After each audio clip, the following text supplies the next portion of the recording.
queria aproveitar o que o Lucas trouxe e fazer uma consideração também com o que o Ricardo disse em relação à postura do líder, né? Quando se trata de liderar, a primeira coisa que você precisa construir é confiança.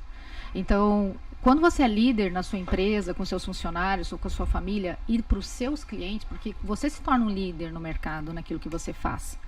E a autoridade, ela só é construída quando você tem confiança construída a partir de atos de responsabilidade. E você parar, como o Ricardo colocou, o líder não pode estar ocupado o tempo todo. Isso é a chave. O líder precisa pensar de forma estratégica. O líder precisa ter visão ampla. Ele precisa ter essa capacidade de visualizar o todo para poder ver os detalhes e para estar disponível de forma situacional, correta, se posicionando para cada situação. Essa questão de você fazer o pós-venda, né, que é um diferencial no negócio dele, também tem o diferencial, com certeza os problemas existem no restaurante, na empresa do Paulo, de todos nós. E os problemas existem porque as pessoas são diferentes, têm expectativas diferentes. Então eu visualizo uma coisa e espero uma coisa, né? Eu vejo o cardápio dele e vou imaginar aquela picanha daquele jeito e de repente ele preparou da melhor maneira possível, mas aquela pessoa queria picanha bem passada, enfim, é diferente da expectativa. Então, analisar o outro... e você saber ler o outro e você entender o cliente, ouvir o cliente, e o cliente interno é o mais importante, né? Você entender a sua família, você entender os seus colaboradores e você ter atenção voltada para aquela pessoa, para entender os seus valores e as suas verdadeiras motivações para entregar o que ele busca, dar a condição dele crescer e se desenvolver, é o que vai te trazer sustentabilidade na sua liderança. Isso seja em qualquer área que você... Tem um caso que é interessante, eu brinco, eu sou nascido e criado dentro da indústria farmacêutica, né? A gente até falou isso da outra vez com o Cláudio aqui, que também é do segmento. E eu fui o gerente mais novo da história do laboratório que eu trabalhei. E eu, com 21 anos, fui colocado para liderar uma equipe que tinha a média de 15 anos de casa cada pessoa, 500 pessoas. E aí você, tipo, era novo, inexperiente, aqueles caras malaco velho e falando, pô, esse moleque, não sei o que e tal. E uma das primeiras atitudes que eu tomei foi, eu vou montar um comitê de ajuda, vamos colocar, eu botei que era um board de direção, e trouxe os caras que eram os caras mais problemáticos e os mais antigos para poder trabalhar junto. Falou, cara, vocês são meu time de confiança, eu quero que vocês me ajudem a gente realizar esse projeto. Cara, aquilo de um dia para o outro acabou o problema. Todo mundo, porque eu criei uma tropa de choque para me defender, e eu trouxe os caras que poderiam ficar me batendo. Então esses caras que teoricamente seriam algum tipo de problema viraram aliado e a força de vendas veio como um todo. E aí o resultado foi estratosférico, né? Então é uma coisa que você conseguir analisar o que está acontecendo dentro do... É aquilo, ler pessoas, né? Acho que a diferença é muita diferença do líder para o ídolo. O ídolo não precisa ler pessoa. Ele é ídolo e ele vai jogar o conteúdo dele e tal, é um grande músico, é um cara desses que não precisa muito da volta. E o líder precisa de estar sendo realimentado para ele poder continuar crescendo, evoluindo e de fato gerar resultado, né? Então são situações que você vai se adaptando no meio do caminho para poder trilhar a tua carreira, né? É interessante você falar isso, que eu tive o exército 3 anos em São Paulo e eu era um dos piores, assim, que não seguia regras. E eu lembro que eu fazia CFC, que é curso de formação a cabo, e eu lembro que o meu sargento, a hora que ele viu que eu não seguia, que eu não era um seguidor, que eu estava atrapalhando o movimento, ele me colocou para liderar. Uau. E foi quando tudo mudou no nosso batalhão, na nossa tropa, né, na minha tropa, porque ele começou a pegar os piores, que nós não éramos os piores, nós estávamos apenas... questionando algumas coisas. Questionando ele meio boring, tipo... as coisas muito óbvias, que são para alguns, não são para outros. Então, tipo, era o motorista que estava no banco do passageiro e estava incomodado. E é bem exatamente o que você falou, que é uma habilidade que você teve com 21 anos, jovem, de pegar esses caras que sabem tudo. Falou, verdade, você sabe, eu não sei. Então, mostre como você é bom. Eu acho que tem a ver com empatia também. Né? A empatia é uma palavra muito importante em questão de liderança. A gente vive num país, nós somos imigrantes, nós chegamos, todos tivemos um começo. Eu comecei a trabalhar em restaurante, num segmento totalmente diferente que eu fazia no Brasil.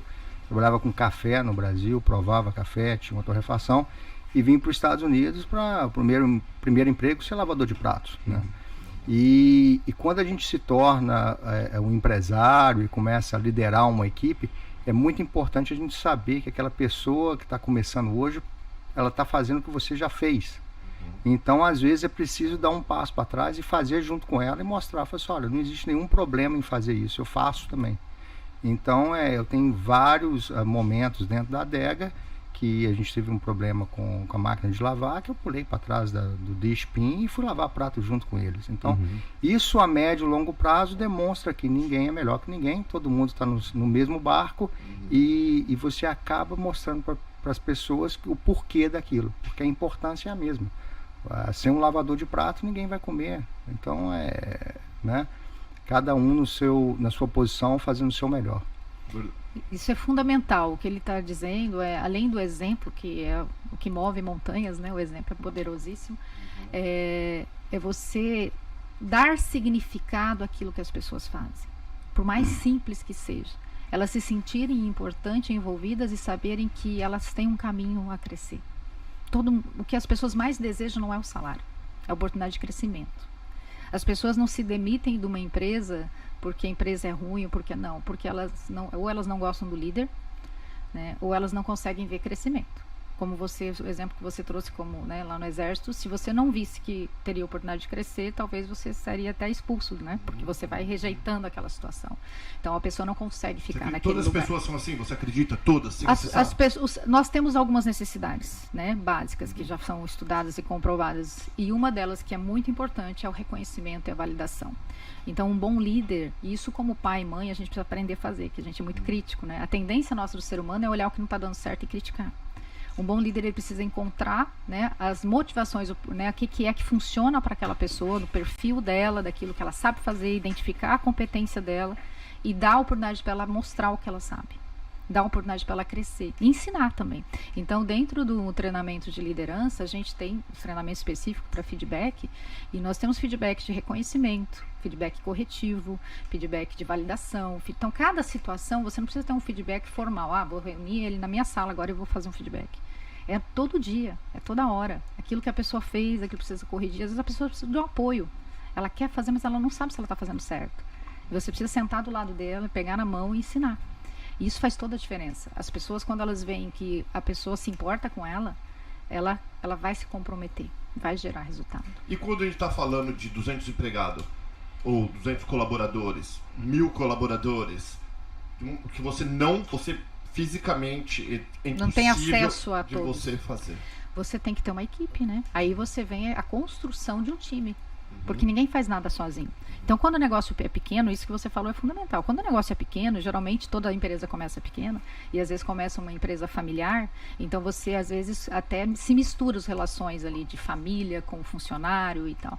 E aí vem às vezes alguns problemas de ego, né? Quem manda mais, aquela coisa toda.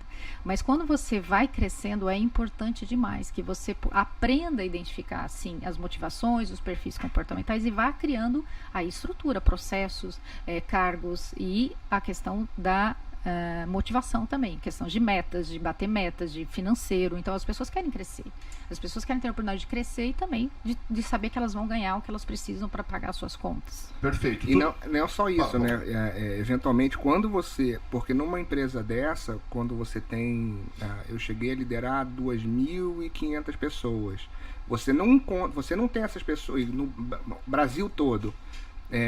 Só que quando você tiver, por exemplo, uma reunião de vendas, alguma coisa assim, e você estiver com uma dessas 2.500 pessoas, esteja de fato com ela, né? Fundamental. Ouça, se ela te pedir alguma coisa, você vai fazer aquilo, não é aquilo do tipo, eu só vejo aquele meu funcionário uma vez a cada 6 meses. Aí eu chego lá para encontrar com ele, eu vou conversar com ele, eu tô assim, tá, olhando o telefone, respondendo 1000 coisas. Não, se entrega, porque aí o cara vê que você está se importando com ele e você tá de fato, ele consegue se sentir parte. E logicamente montar a tua equipe de gerente nacional de vendas, gerente regional, gerente distrital, e todo mundo, você tentar passar a tua cultura e a cultura da empresa. Então, aí, mais ou menos, as coisas funcionam. Então, ele sabe que se ele falar com o distrital dele, vai pro regional, que vai pro nacional de vendas, e que ia chegar em mim. Então, ter esse... a primeira empresa que eu trabalhei, a gente tinha um conceito de portas abertas, que qualquer funcionário podia entrar na sala do presidente da empresa. Esse era o conceito, você não precisava fazer... Era uma empresa alemã que tinha essa cultura, e cara, isso era... E aí esse cara era eu diria que ele, além do líder violento, o cara era o ídolo máximo, porque ele ia direto falar com você, ele sabia conhecer você pelo nome.